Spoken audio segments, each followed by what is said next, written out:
Nagkurta imong kata. Ha? Imong takluban. Yung ano ba na siya pagtakluban? Tapos na.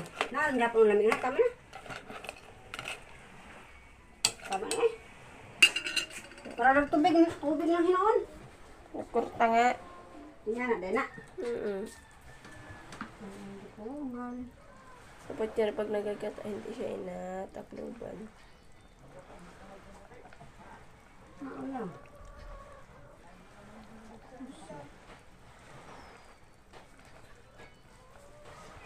Kapya na ay.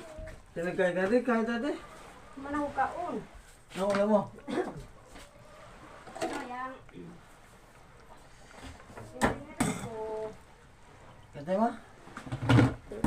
Ay, na kayo eh. Ano, may ulam mo? Binataan? Kaya ka pagising ay pag... Ang kuwan ay bahay ka. Pasama ko sa